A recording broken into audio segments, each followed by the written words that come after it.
say? Go for it. Well, I was going to say the thing that I take from my service and applying it to my current position really is the idea that there are individuals behind all of the numbers of impact that we're creating through our service. And so, not just are we reporting on X number of students that show increased academic engagement, but that one student who shows that increase goes home and talks to their parents about how excited they were to learn, which then gets their parents excited, their siblings excited, and that ripple effect of that one student who had that significant impact. I always try and keep that in mind when I'm looking through thousands of pre and post surveys and trying to analyze all that data. So I mean, the people side of the story is really what I got from my service experience. What a great introduction. Yeah, no, that's awesome. And just for folks that are starting to tune in right now, please meet John. And we just jumped right into it, folks. Like, you're literally seeing like on the fly interviewing and interviewer. Say your last name for me. John Knauer. So we do pronounce the K. John Knauer. Okay, John Knauer. And if you're tuning in, this is the AmeriCorps Connections podcast. I'm Nicki Fiocco. Welcome, welcome, welcome. This is part of a special series where we're talking with AmeriCorps alums who have AmeriCorps alum experience as well as Peace Corps experience. So I'm really excited to jump into this conversation with John. Like I said, we just met. And we just jumped right into the interview, and I'm really excited to hear about your AmeriCorps experience, your Peace Corps experience, and then learn about what you're up to now. And this is really interesting. And we didn't even have time to change our names on our photos things here, but John is part of Notre Dame Mission Volunteers. And if that sounds familiar to you, back in July, I interviewed Lisa McGurk, who is also Notre Dame Mission Volunteers. So they're a national organization, and John's going to tell us more about that. But before we get started, I'm having a problem here. Okay. Before we get started, I want to say thank you. Dan Medevere is supporting this podcast on his platform. And he was the first one to step up, and Triple C. And just thank you so much, Dan. And I know kind of things are transitioning in the background, but I just always want to say thank you to you. And Sharon Tewksbury Bloom from Do Good, Be Good, her all AmeriCorps alum team are helping me with marketing and some of the production side of this. So thank you, Sharon, for believing in me, being on the podcast. Michaela was one of our guests just the last episode.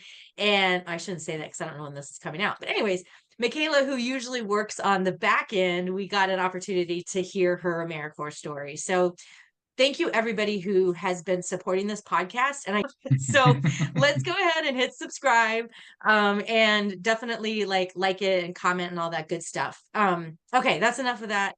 John, let's jump right into your story. Like, first of all, how did you find out about your AmeriCorps experience? I'm always curious because it's always different for everybody. So you did AmeriCorps first, and then you did Peace Corps. So right. How did you find out about AmeriCorps, and what were you doing?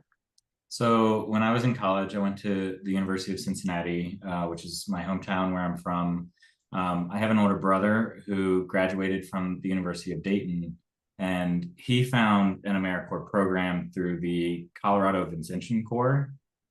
So he moved out to Denver to do an AmeriCorps program. That was the first time I had ever heard about AmeriCorps. Was my brother signed up to do a year of service. So as I was getting ready to graduate, I knew that was something that I was interested in. I went to the AmeriCorps website, started looking at various AmeriCorps programs across the country. And then I had a really close friend who was working at a nonprofit here in Cincinnati that was like, well, we partner with AmeriCorps programs. So why don't you submit an application and you can come work for us, and you can start your first AmeriCorps term. And it was a community center that works with neurodivergent adults. They do a lot of inclusionary programs, which is really cool. And so that was my first experience. I worked as a program assistant with that nonprofit, and it was through Notre Dame Mission Volunteers, which is how I got connected to NDMVA. And that was my first entry point into the AmeriCorps world. if you're hearing a theme in this podcast, folks, a lot of people serve and then it's like a 1 year or 2 year interview and then they get hired by their site. It doesn't always work that way, but it does happen a lot of the times. What was it about, what did you call it? NDMV? What was it about their mission that you were, that appealed to you? So honestly, it was my entry point was the partnering site, and then I was just lucky Gotcha. enough that when I was serving as an NDMV member, I had this accompaniment from, we call them site managers. So there are local site managers that work with a cohort, a team of the local AmeriCorps members, and so we're a national program. We have members serving in over 20 cities across the country. But I had this fantastic and really inspiring and nurturing site manager that helped accompany me through my first year of service. I tell people that when I first signed up to do AmeriCorps, I told myself that this was me pressing pause on the rest of my life. I had just graduated. I had student loans that I needed to pay. I had all of these things, and I wasn't totally ready to jump into like postgraduate adulthood just yet. And so I told myself I was pressing pause on the rest of my life. You hit fast Um, forward. yeah, apparently, because here I am, 14 years later. But my site manager, Nancy, was really just a kind person that guided me through. She had, a lot of experience as, a service member herself, did a lot of service experience previously.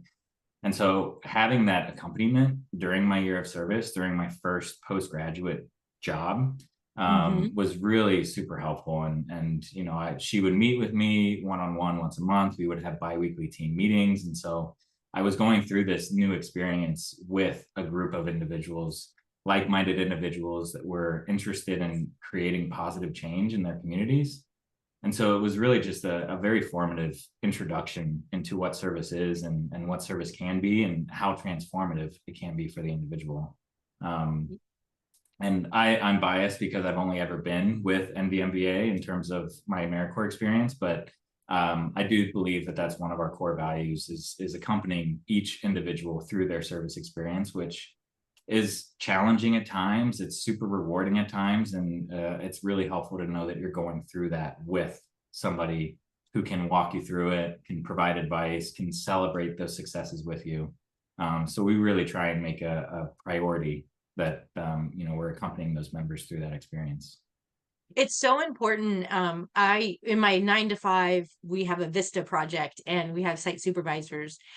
And in a previous lifetime, I was director of an AmeriCorps program in Maryland. And I could not reiterate over and over again how important the site supervisor position is, because we want people to finish their service year and say things like you just said, right? And so much of it is actually reliant on that relationship with your site supervisor. And I commend organizations like Notre Dame Volunteers and other programs out there that really take time to help orient the site supervisors on like what this means, right? Like this is just not a warm body that's coming into your organization to get coffee, right? Like they need to stay focused on what it is, because they only are there for a year, 2 years, or whatever. And if they're getting coffee, they're not recruiting the volunteers, or they're not, setting systems in place or whatever, doing the service. So I appreciate you reflecting back on your site supervisor being such a big impact, because it makes such a difference. What was something during your AmeriCorps service year that surprised you? Well, the not actually having pressed pause on the rest of my life was pretty surprising. Kind of realizing that I had found something that I could potentially do for the rest of my life, that I could commit myself to postgraduate life towards. And it's something that I could feel good about doing, creating positive change in the world, but also the way that service really provides that space for personal growth, I think is super important. Yes.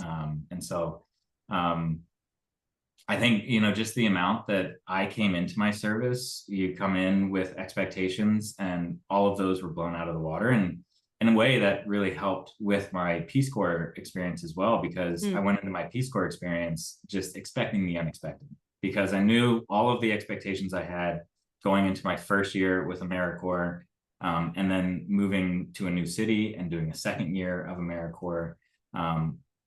I was like, you can't go into any sort of experience like this with expectations, and you just have to come in as a blank slate and take it as it is, and just really be open to all of the experiences that you can, that are going to be thrown at you, good and bad. I love that perspective. I'm preparing for like a keynote, and that is kind of, I think that's kind of the angle that I'm going to take with these new Vista members, of like, you just be open, be curious. Like, there's not, it just really is an opportunity. So there was a phrase that we used. I did yoga teacher training, and when we were doing inversions, like headstands and stuff like that, handstands and stuff, they had a term that was called fail flamboyantly. So if you're going to fall out of a handstand or a headstand or whatever, like, do it and roll and whatever you need to do, right?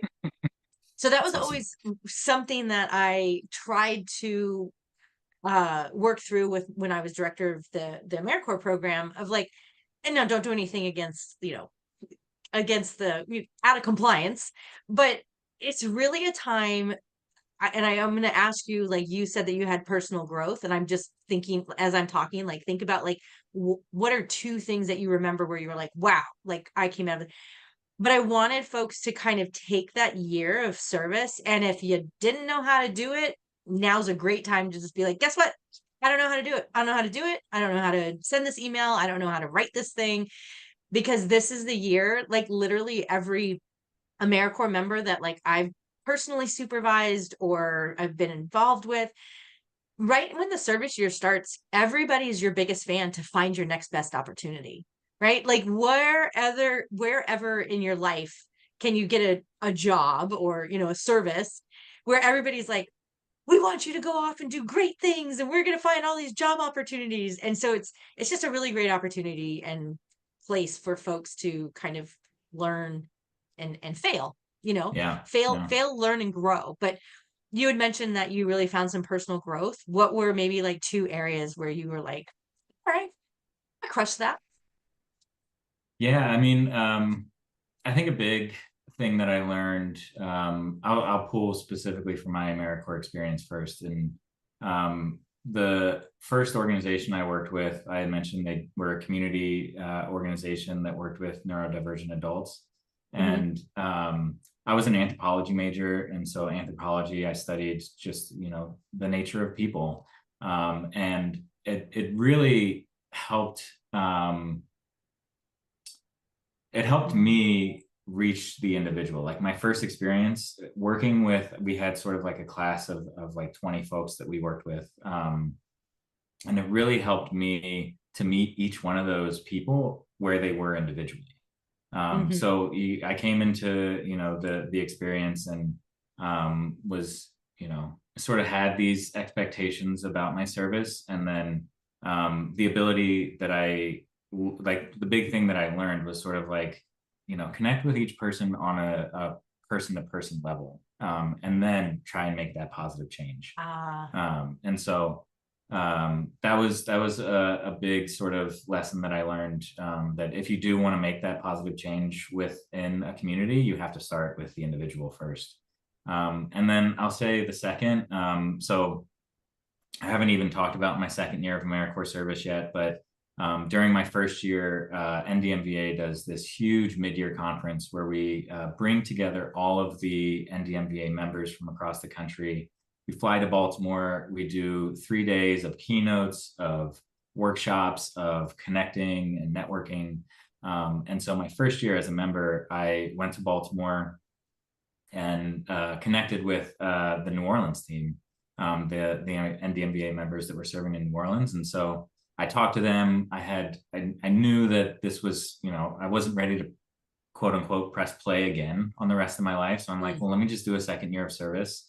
I've never moved outside of Cincinnati. So let me move to New Orleans, I worked with a rebuilding organization doing some relief for some of the low-income homeowners in the New Orleans area.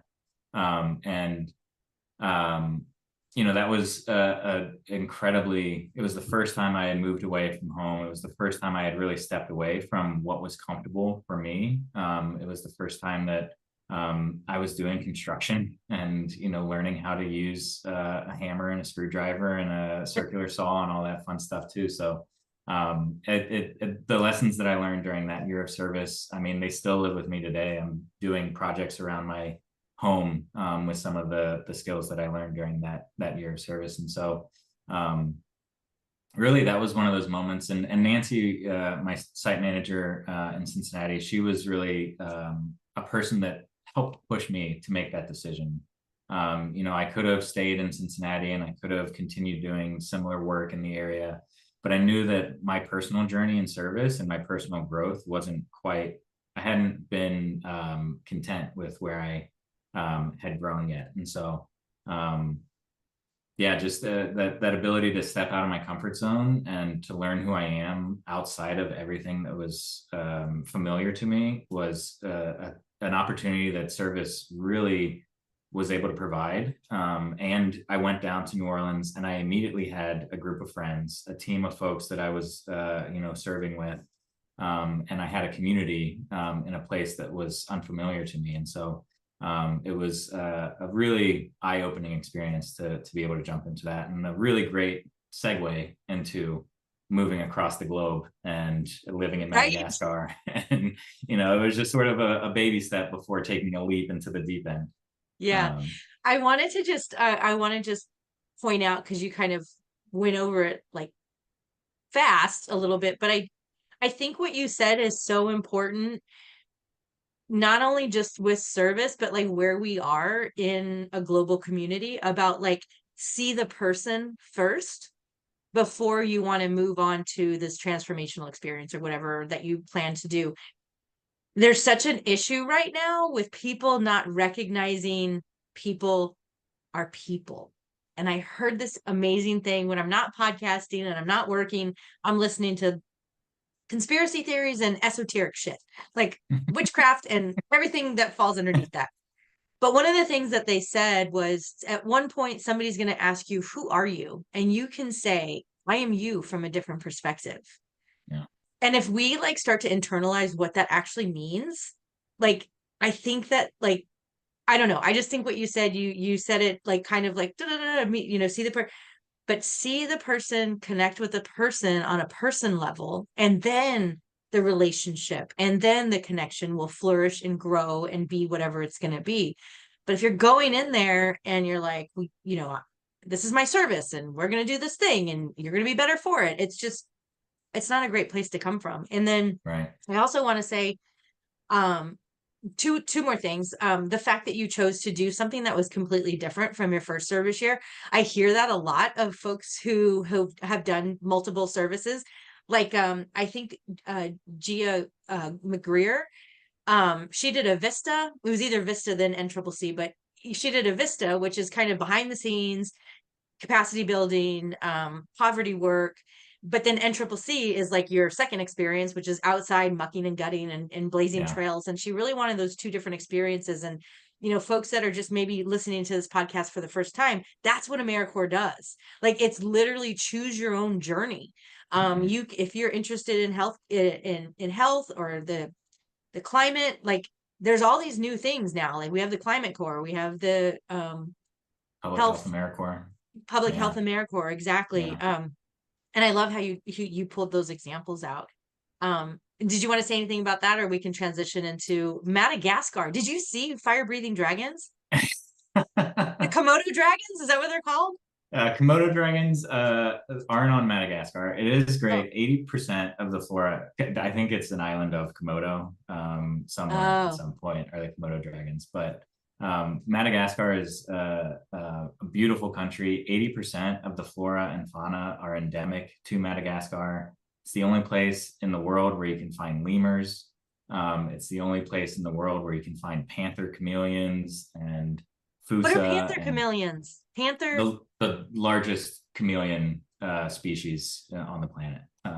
Okay, So we have to stop talking about this because I'm going to get stuck on this. My background is, my degree is in environmental studies.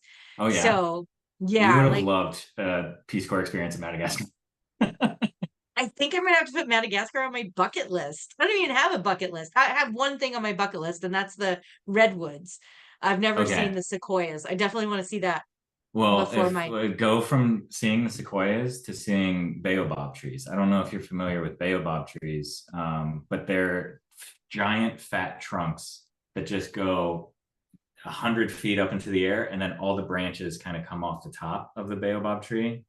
Oh, Um, how do you I spell don't want that? to. It's B We're A going to derail. O. Like, hey, this is my Yeah, podcast. I can do I whatever was I gonna want. say, do whatever you. I got nothing left on my agenda today, so if we go past five, we go past five. But you should What? definitely look at baobab trees. Okay, how do you spell it? I believe it's Baobab. Yeah,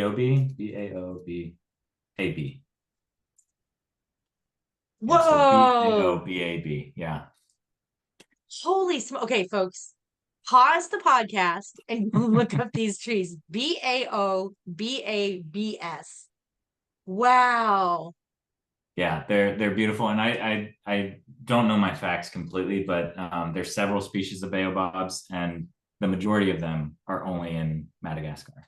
That's So so in cool. terms of like Yeah. natural environment, it's also like the like I mentioned, the flora and fauna can't find it anywhere else in the world. Culturally, it's really interesting too because the language itself is Polynesian, and so it was first settled by Polynesians sailing across the Indian Ocean. If you look up where Madagascar is and where the Polynesian islands are, I mean, the trek that these people went on was phenomenal. And so, despite being extremely close to Africa, the culture itself is Interesting. very Polynesian, and the language, the closest relative to the native language, which is Malagasy, is the language spoken on Borneo. And so it's culturally, it's just this incredibly diverse because then, eventually folks from Mozambique and other parts of Africa settled there as well. And so it's this beautiful blend of Polynesian Mm, and African culture. I mean, I feel like I know I'm biased, but there's no place on earth like Madagascar just because of really. the natural beauty and environment as well as just culturally it's so unique and so interesting and from my anthropology perspective of just Yeah. looking at people as people and who they are and what sort of drives them like the country itself. I didn't pick Madagascar when I applied for Peace Corps. Hmm. I was in the pre-application days where they would just be like, "Hey, we're sending folks at this time to this country. You want to go?" And I was like, "Sure, Madagascar, let's go for it." And so the best, sporadic decision of my life. But So how did you decide after your second service year in AmeriCorps to do Peace Corps? So part of it, the Peace Corps was always in the back of my mind. Okay. When you're in anthropology, they say like Peace Corps is really a great way to kind of use your degree because a lot of it is stepping out of a culture that's unfamiliar to you and just gaining perspective from different cultures. And so it was always in the back of my mind. And during my first year of service, when I was considering this and I was considering moving to New Orleans for my second year of service, I had a one-on-one meeting with my site manager, Nancy, and I was telling her all these things. And I was like, but I could stay in Cincinnati. Like, my family's here. All my friends are here. Like I can definitely just press play again and start my Mm, life here in Cincinnati. And she was like, John, if you're thinking about doing it now, if you don't do it, when will you? yeah. And it really was sort of that like push I needed to be like, I got to see this through. Like it's in my mind. This Yep. is something that I know that I want to do it. I need to challenge myself. I need to put myself in that position. And when she said those words, if not now, then when, I was like, that's it. I'm going to New Orleans. I'm doing my second year of AmeriCorps. And day one, when I get down there or after orientation, when I get settled, I'll start my Peace Corps application. So that was, it was sort of, I knew that this experience was going to go hand in hand with the next step of doing Peace Corps. I always joke, I don't have a master's degree. Anthropology was where my formal education stopped. But I often say that I have a core degree, Yeah. CORPS degree, because I did 2 Yes. years of AmeriCorps, 2 Love years of that. Peace Corps. That's a 4-year degree right there. I love that. A core degree, not corpse, but core degree. Right. Yeah. That's why I had to spell it out because Yeah, CORP. That's so cool. That's probably going to be the title of this thumbnail of if not now, when, right? Like, and it's so true. Like, you just, if the thought grabs you, if the feeling grabs you, it's like something that you really feel like you need to see through, then yeah. doing it sooner than later is probably the best thing. So you went into Peace Corps. So you had already on the back of your mind that you wanted to do Peace Corps. Um, so they deploy you all and you do all the things beforehand, but then you get to Madagascar. What were you focused on? First and I foremost feel like was it's kind of broad at first. right. But first and foremost was learning a new language. I didn't Wow. speak, I took Latin in high school. I never spoke a foreign language. The idea of having to learn a new language in my mid to late 20s was I had anxiety dreams over it, where like teeth falling out and everything, like Oh my legit. God, the teeth falling Yeah, out dreams, the exactly. worst. It was, I mean, I was just like, what a stereotype. Like, yes, I know I'm anxious about learning a new language. Subconscious, leave me alone. I need to sleep so I can study. Yeah. Um, but and part of the reason why I picked Peace Corps was because they put such an emphasis on the pre-service training. It's 3 months long. You live with a host family. You have no other option but to just to dive in head first and to Yeah. learn how to survive on your own. And so we would do twice a day, 3 hours each session, just immersive language learning. The language teachers through Peace Corps were fantastic. They, really helped you learn the language, how to speak it, how to, just get by and to be, to help integrate, into your service. And, language is such a powerful thing. And Yeah. so that was honestly, it ended up being one of my favorite parts of the entire 2-year experience, was just when we would when other Peace Corps volunteers would get together, we would always say, what's the new word that you learned? Like, what's the favorite word that you learned? And it always sort of opened up another viewpoint or understanding of just the Malagasy language. And it was really I mean, in terms of getting back to the original question, the first focus was just being able to do that. Yeah.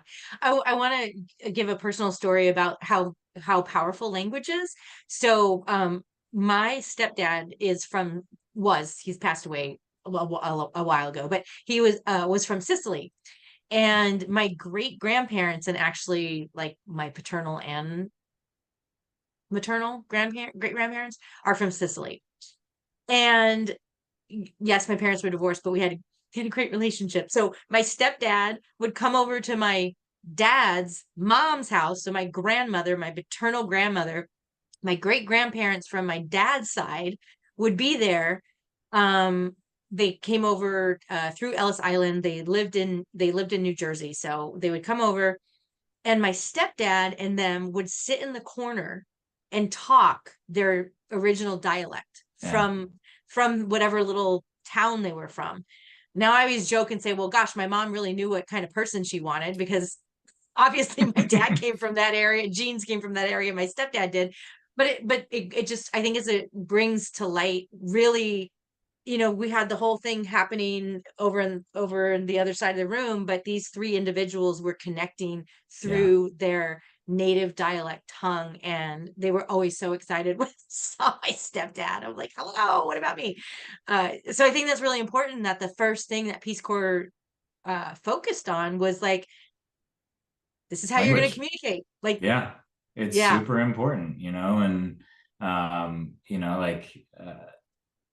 yeah, I mean, it really is. And it was always so great. And especially as I started to feel more comfortable in the language, it took about a year.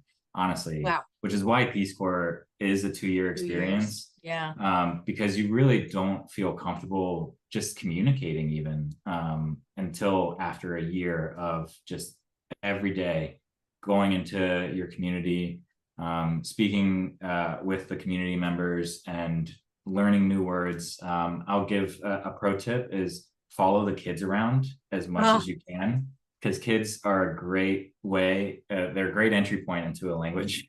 And so I would, follow the kids around. I have an 18-month-old son currently, and he is just starting to pick up words. And so it's funny now, I hadn't even put it together, but that's really the mindset that I had going into my Peace yeah. Corps experience of like, I asked, what's this?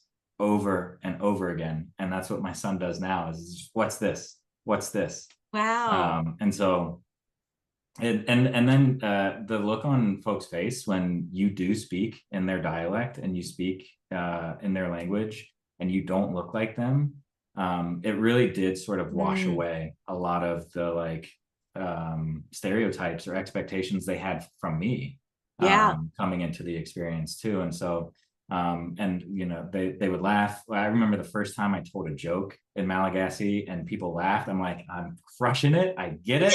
This is yeah. Drop the mic, take me home. Right. And I mean, language, it really was, it was the biggest stressor going into the experience for me personally. And then at the end, I tested out of my Peace Corps language class at an advanced level. And so definitely a lot of work, a lot of messing up. Yeah. I had an experience where I was a health volunteer, and so I worked with the community health workers. They did a lot of nutrition education classes for new mothers and their infants. And I'll never forget, I was thrust into the experience because they're like, well, John's here. John can help lead this training. I was maybe a month and a half at my city where I was serving, and just barely learned the language. And I was going through and I was talking about how beans will help make you strong. And I said that in their local language and everybody started laughing. And I was like, oh God, what did I say? And one of the community health workers starts mimicking taking her clothes off. And she's like, you just said beans make you take your clothes off. And I was Oh, like, well, that's not what I meant. So let's rewind a little bit. And so, I that's mean, you funny. and talk about how do you say it with yoga, like failing Oh, failing flamboyantly. flamboyantly. Yeah. You're like, That's what whoops. I leaned into it, like, yep, Yeah. I said it. I misspoke. I apologize. Yeah. Yeah.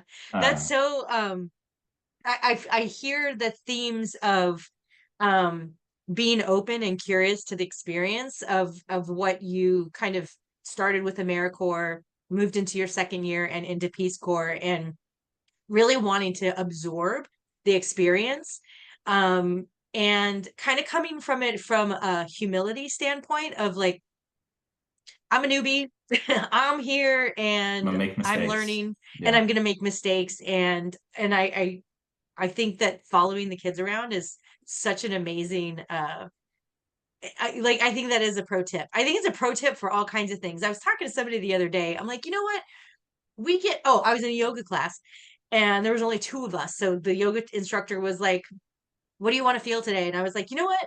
Let's find the joy. Let's find fun. yeah, We spend so much time adulting and being adults and, whatever, that like, when can we just be silly? When can we do forward rolls? When can we just enjoy this beautiful life that we're experiencing?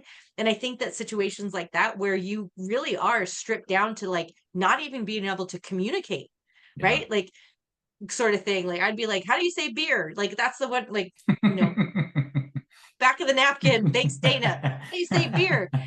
Um, uh, yeah, you just have to go into that situation and be open and Yeah, vulnerable. And that absolutely. in itself is like, whoa, uncomfortable. It is, and it's funny. So in Madagascar, I talked about how culturally unique and beautiful it was. There are 18 dialects of Malagasy that are spoken on Madagascar, And they teach you one dialect at the Peace Corps Training Center.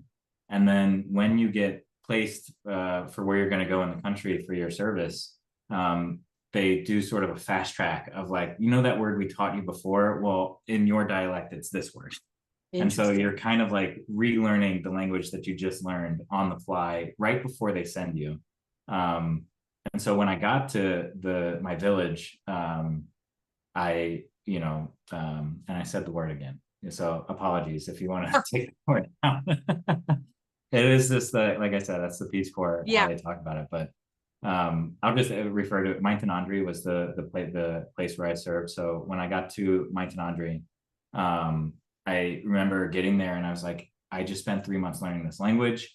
Here I go. Let's test it out. The Peace Corps van drove away. I'm here. I'm doing my service. Like, let's go for it. And I just remember my neighbor who lived next door to me, he comes by, he starts talking to me, and I'm like, I have no idea what he's saying. He's talking a million miles an hour. My teachers were, spoon feeding me initially. And so I'm in it now. And I remember he said a word that means just dropping by and then left. But it's very similar to the word crazy. And I was like, oh my gosh, this guy just called me crazy. Take your clothes off. Yeah. And so I was like, what am I doing? Like, it was day one, and I'm like, how did I find myself in this situation? And then, really just stepping out of my comfort zone, being okay with like, I'm going to make a mistake. And the beautiful thing about the Malagasy language is it does allow for flexibility with the sentence structure, with how the words are spoken.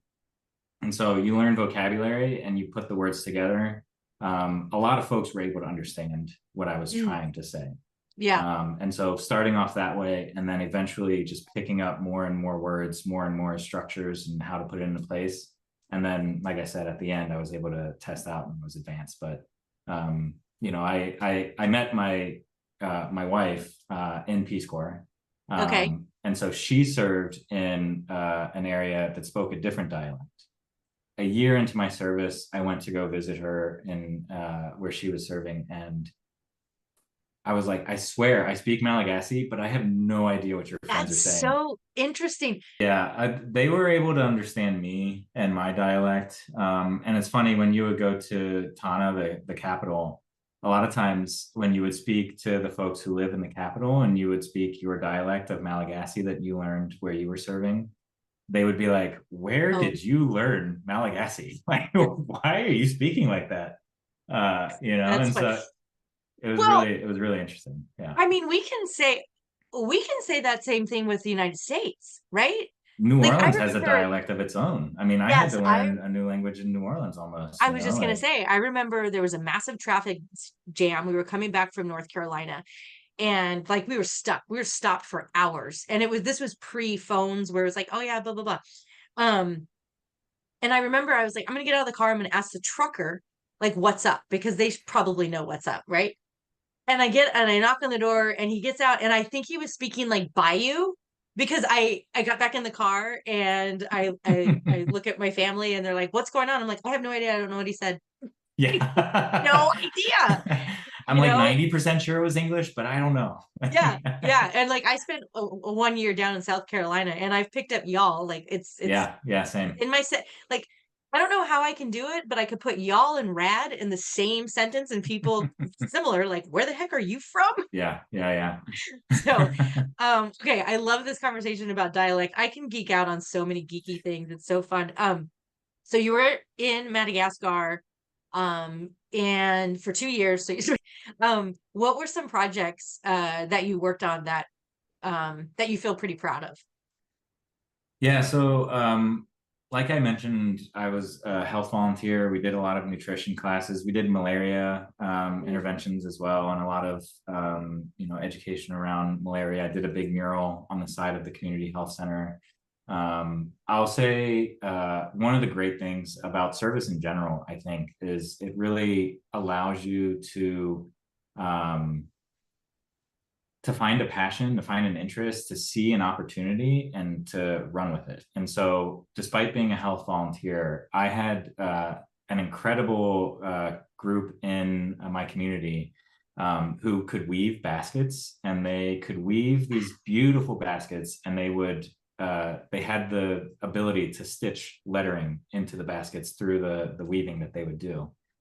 And I remember, so when I first got to Mitanandri and I was going to the market to buy my food, the first, test of, being a Peace Corps volunteer. And I was walking there and I had my backpack. Yeah. And, my green Patagonia backpack that I've had for years. And I was so happy to take it across the globe and trek across, and I'm going to the market with that. And one of the community health workers, the person that I ended up working most closely with, was like, John, what are you doing? Where's your basket? And I was like, I'm just going to put the food in my backpack. It's fine. And she's like, you need a basket. And so the next day she came and she gave me one of these baskets that had my lettering, my name on it. It had John written across it.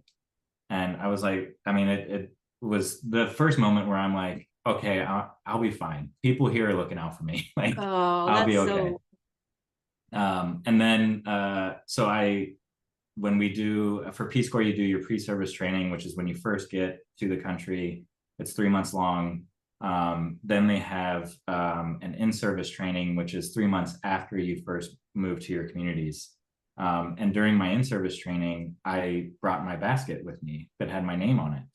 And all of my friends, all of the other Peace Corps volunteers was like, yo, that's so cool. Like, I want one. And so then I went back to my community after our in-service training and I was like, hey, I have some friends that want baskets. Like, would you mind making it? They're willing to, pay for it. And, I'll make sure that it gets to them during the next time, take it to the Capitol the next time I go. And so eventually, a bunch of other new Peace Corps volunteers that came in the country wanted it.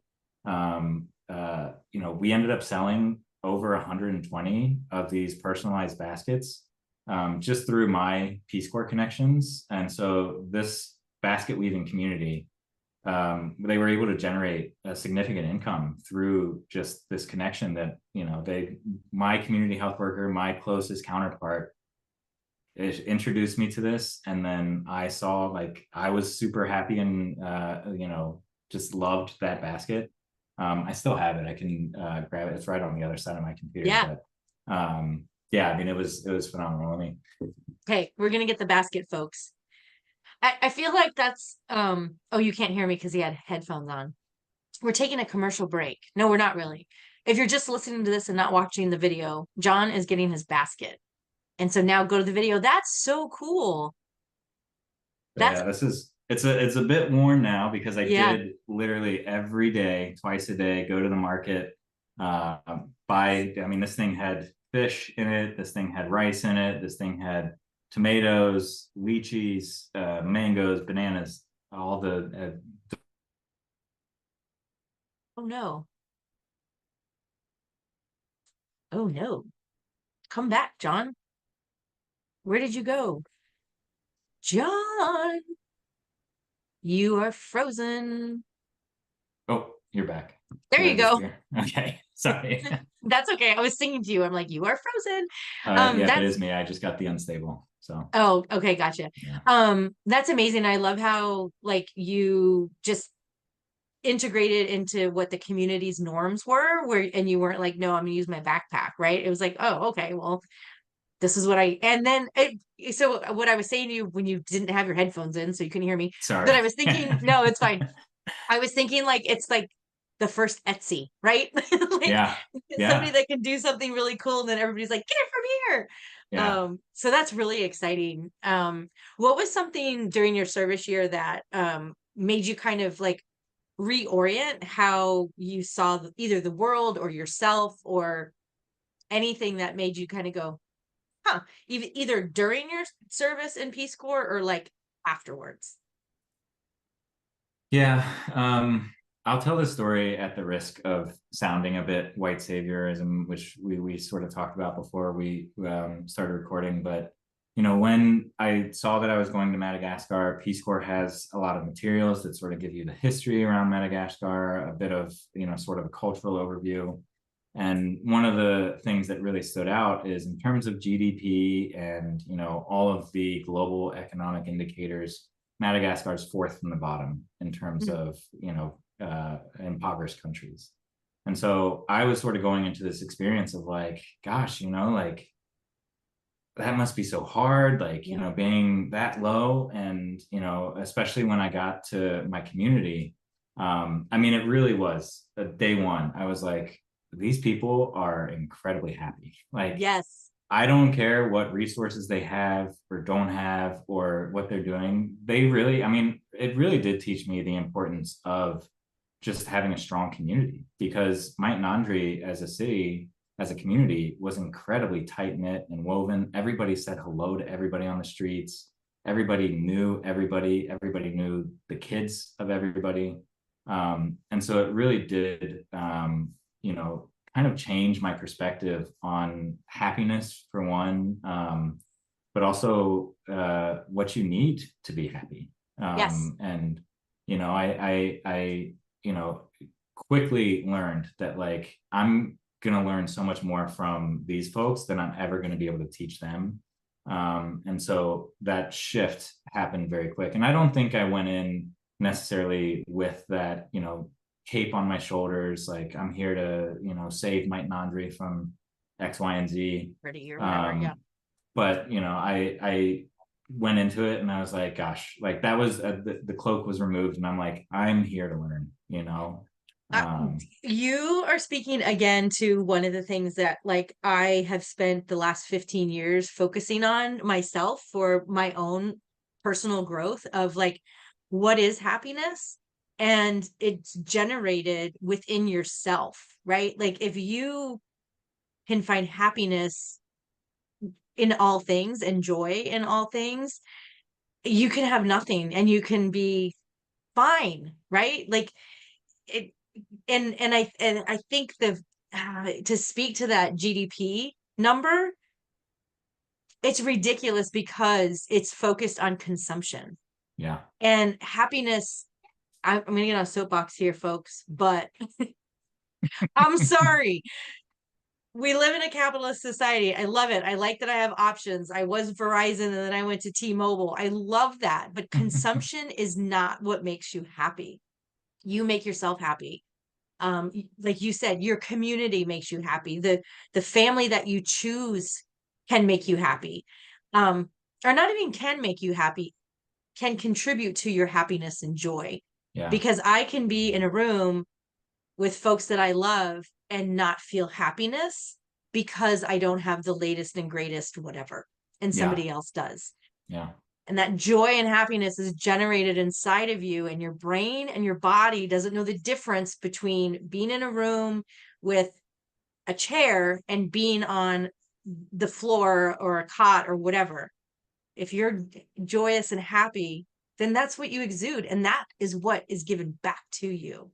Oh, so I'll good. share another story, just talking about joy and happiness, and when another Peace Corps story. And I had my personalized basket, and I was busy that day, sort of walking around with the community health workers. I was late getting to the market. I hadn't stockpiled. I didn't have any food on reserve. Like my lifestyle there was very much like in the morning, you go get your breakfast, come back, and then you go get your lunch, come back, and then you go to the market and get your dinner and come back. I was walking to the evening market, and a lot of the sellers had already gone home for the day. So I wasn't even able to buy rice, which is a staple in the community, at least based on the market that I was going to. So I'm walking back, and this guy Derek, who ended up being my best friend in my Tenandri, he walks up to me and he was like, "Hey, where are you going?" And I was like, "I just came back from the market. There wasn't any rice, so I'm just going home." And in my mind, I'm like, I guess I'm eating the 2 bananas that I had left from, my morning breakfast for dinner. And he was like, "No, that's silly. Come with me." And he invited me back to his house, gave me rice that he had farmed himself, from his family pile. And he was like, "If you ever need anything, you can come to me. You can ask me. I'm here for you." Like, and really saw me on a human level, which meant so much. And like I mentioned, he ended up becoming one of my best friends. And he would stop by every morning and we would talk. I learned a lot from the kids, but I learned a lot from Derek as well. And I also, one of the things that I did teach him is that the word for shrimp, we also use here in English to refer to a person who is short. And so every morning, as people would walk by, he would be like, "Look at that shrimp," like pointing to some of the other community members. And we would just sit there and laugh as he would just, and he was a short-ish person himself too. So, Yeah, but yeah, that's it was, I mean, it was that I'll never forget that moment of him being like, "Come with me." that's so amazing. Oh, I love your stories. Thank you so much for sharing them with us. And I want to make sure that we're giving your AmeriCorps or your Peace Corps experience the full um I guess attention that it needs, and make sure that if there's anything else that you want to reflect on, or anything else that any anecdotes or anything that you want to put out there and let folks know about your experience. Yeah, I mean, I sort of hit on it at the beginning, and that's just being open to whatever the experience is going to be for you. It's very challenging. It's very hard. I will say it's not for everybody. There's a lot Mhm. of, hard experiences that, um, I don't know if I could overcome some of the experiences that folks that I know did Peace Corps, who weren't able to complete their term. Mhm. So there are some challenges, but when I was applying, I initially applied and I was told I was going to be an agriculture Madagascar, and they tell me I'm going to be a health volunteer. Did I freeze again? Your image is I think I frozen, froze but again. I can hear you. Okay, good. Oh wait, sorry. You're good to go. Okay, sorry. No worries. um, You said that I heard you say that you thought you were going to be in agriculture, but then they said that you were going to be a health worker. yeah, as I got there and I'm like, cool, let's do this thing. Initially, when you apply for Peace Corps, they give you an area of the world before they give you a country. I was initially designated for Central or South America. Uh, Okay. Madagascar is not in Central or South That's America. So when I not. got my country, I was like, well, that's on the other side of the globe, but let's go for it. And so, really, I'll just echo the advice that Nancy gave to me. And if you're considering Peace Corps, if you're thinking about Peace Corps, and if it seems to make sense for you in this current moment and for the next 2 years of your life, give it a shot. Like, I mean, it's one of the most transformative experiences. I learned so much about empathy, about compassion, about meeting people where they are, about working with people that literally live and grew up on the opposite side of the globe. Yes. Yes. And like telling stories about Derek, who gave me rice in the middle of the night one night, and Lance, who gave me my basket that I took to the market every day. Having the ability to connect with those people is something that I'll never forget, and That's has amazing. really driven me for what I continue to do, and how I see the world. Um, yeah. That's so great. Oh, it's so, I don't know if I can say this or not, but I'll ask. I'll say it and then I'll ask, and then if I have to, I'll edit it out. But there's a Realized Worth Institute. They're they focus on CSR, I guess I can't even say it because I can't even say it. Um um Corporate social responsibility. So employee volunteering, and really getting to Yeah. that transformative sort of aspect of volunteering and service. And they're starting a project called the Empathy Project. And Mm. I'm about to like go through it. I'm super excited. And you basically have phone calls with people on the other side of the world, Wow. and just kind of learn about like, so what's up? Like, what are you doing? Like, what do you do? And he gave me an example of speaking to somebody in Pakistan, and just like, anyways, her story and everything. And he said that when he walked away from it, it was very much like, I just talked to somebody literally on the other side of the globe. So yeah, we can get into all kinds of other things about like, if you really think about Earth, like just think about Earth, or what we know about Earth, right? Like, we are on a rock hurling through a universe that's in a solar, or hurling through a solar system that's in a universe inside of universes that are billions and billions of universes. And so like that experience of like connecting with somebody on this globe, which is our home, like this is where we live, this is a mothership, seems to be, I don't know, you just really, the way that you shared your stories of compassion and empathy, I just appreciate the reflection on everything that you went through. To finish that up, now I know you're with Notre Dame Volunteers, but as you as a person, because they can listen to Lisa McGurk's episode, Yeah. it's all about I was recruitment. gonna say she probably does as good a job, if not better, than what I would have said. Anyway, Yeah, so. I want to tap into, because I think that to me, this interview is a little bit different than interviews that I've done in the past, because you had such a transformative experience and such intentional service. I'm curious, you did 4 years of service, you did 2 of AmeriCorps, 2 of Peace Corps. How did that change you? Like how, I mean, obviously you're 4 years older, right? 5 years older. Right. And so there's that maturity. But like you mentioned your son, or your son, daughter, Son, yes. Yeah. son, Jacoby, yeah. and kind of like, oh, now he's like learning that language. But like, what is the lens? How, what am I trying to say? How is your lens different? Right? Like if you think about the cones and rods in your eyeballs, like now you Yeah. have kind of like this AmeriCorps Peace Corps experience. And so you're experiencing the world differently because you've had those. Right. Is that a question? I don't know. I think I get what I think I see what you're putting out there. I'll do my best to try and answer it. Because it is, you know, for me, like service became such a part of who I am and who I wanted to be. And so in terms of like, so I'll share a bit more about how I came back to NDMVA. Maybe this will provide a little context to the answer too. So when I was finishing out my Peace Corps experience, you know, all of the other Peace Corps volunteers that are closing of service, you know, training a few months before we leave are talking about what they're going to do next. And folks are applying to grad school.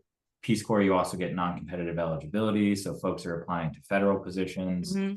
And I didn't have anything lined up, but I was like, you know, I had this really great experience with AmeriCorps. And, you know, I lived in New Orleans for a year and I felt like the year wasn't enough. Like it would be really great if I could go back to New Orleans and work with an AmeriCorps program there. The universe was calling, serendipity, whatever you want to call it. But a week later, my site manager from New Orleans emailed and said, hey, I'm leaving this position. I'm reaching out to alumni. Would you be interested? I mean, it was just sort of the perfect sort of, I mean, I still get like goosebumps thinking about just how serendipitous it was. And then a major reason why I did want to do that position, and I talked about the site manager role within Notre Dame Mission Volunteers and how accompanying is really the main focus of that position.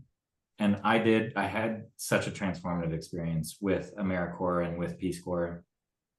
I wanted to provide that opportunity for other folks as well. And so in doing the site manager role, I got to walk through the service experience with a new group every single year. And so fun. I say the best and worst part about AmeriCorps is that it starts over every year. And so like each year you get this new group of folks and you get to walk through their year of service with them. I actually do this training with our staff, our new staff as they join. I did it with all of my members going through, and I recently adapted it, but it's based off of, it's called the cycle of adaptability and vulnerability. And it's a chart that Peace Corps gives to all new arrivals in the country. And it's basically this chart that says, when you first start off, it's going to be hard. And then you're going to start to feel comfortable. And then you're going to hit another challenge again. And then it's just this up and down cycle.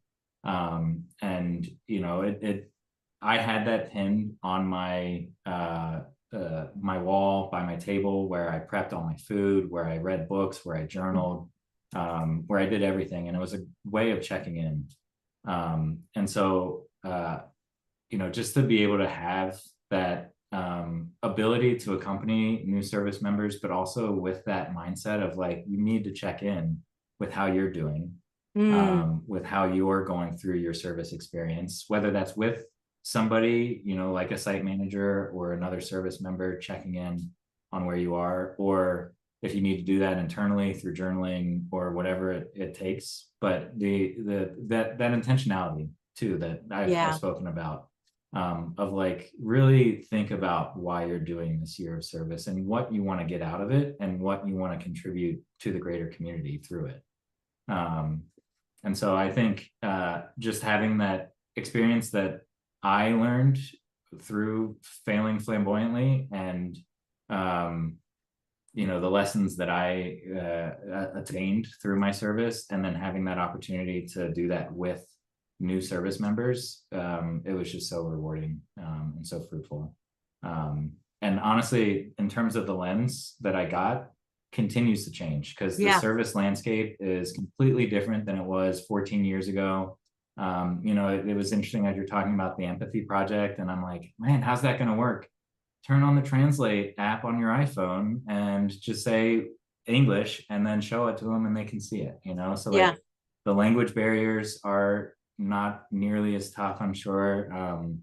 So it's just, things change all the time, and try and remember that for myself too. Like, don't get stuck in one lens, you know, like constantly be open to new things and to changes. But I don't know if that quite answers your question. Yeah, no, I think it definitely, for me, what I'm hearing is that like you're just approaching I think so. I was going to say this, and I think that this kind of sums up what you were saying, is that going through a service year of AmeriCorps and or Peace Corps gives you the ability to be adaptable and resilient, right? And just know, like, I'll figure it out, right? Like that's something that I got through my service year of like, I'll figure it out. And now literally, I can't tell you how many times I've just been like, we'll figure it out, you know, we'll just figure it out. Like when I was director of the AmeriCorps program in Maryland, I would always say, we're not delivering babies, right? Like, like we're not delivering babies. Like we're managing a grant and we're supporting people. Like, let's make sure that we show up and do the best we can today and learn and do better tomorrow, right? And then I think another thing that you said was that mindset of not getting stuck. You know, there's the fixed mindset of, this is just who I am. This is just how I was raised. And I have two big triggers. One is when somebody tells me they're going to do something and they don't. I'm like, just don't tell me you're going to do it. Surprise me, right? Like, just don't. And I think the second one is a closed mindset. Like, I feel like that people are missing out in life if they go through life with a fixed mindset of, this is just who I am. This is just how I was raised. This is just how it is. It's not. It's just not. It goes back to that happiness and joy where you had a disorienting situation where you thought you were going to go into this poor country and you were like, crap, like this is, y'all are rad. There I did. I put it in a sentence. There you go. Oh my gosh, John, this is so great. I feel like I could talk forever and ever. We're super vibing. What is something that you're really excited about, either professionally or personally or hobby-wise? I know you have an 18-month-old, so that's always exciting, but I'm going to take that off the table. What's something that you're really excited and jazzed about? That was my easy answer. Yeah. Well, I'll say this. I am actually very excited about where Notre Dame Mission Volunteers is and where we're going. We recently got a new executive director back in April. And we've hired a director of communications, which is the first time we've had that position in place. And so because of all of these changes and everything, and the AmeriCorps landscape change, transforming organizationally, we've seen the need to sort of adapt ourselves. We've been an AmeriCorps partner since 1995. We were one of the first sort of grant recipients of AmeriCorps. And so Notre Dame Mission Volunteers has grown with AmeriCorps. But in a lot of ways, Notre Dame Mission Volunteers, we still stay true to ourselves. We were founded by the Sisters of Notre Dame. their commitment to service is something that is ingrained and always will be ingrained in who NDMV is. But we're going through a rebranding process. We're getting a new logo. We just went through a strategic visioning process to reshape our vision statement, our mission statement, our goals, and hope is one of our new intrinsic values to come out with the strategic plan. So in terms of like where Notre Dame Mission Volunteers is as an organization, I mean, I've been with the organization in some form since 2010, and this is the most excited I've been, just because of the newness, just like stepping into this next phase of what NDMV is and who we are and who we hope to be. So raising my son is the biggest joy of my life, but in terms of stepping away from that and entering into my professional life, like it is one of the most exciting times for myself personally, and I think for the organization as a whole. That's really special. That's so neat to hear that that the shift is happening. And I think the landscape in national service, AmeriCorps, I can only speak to that.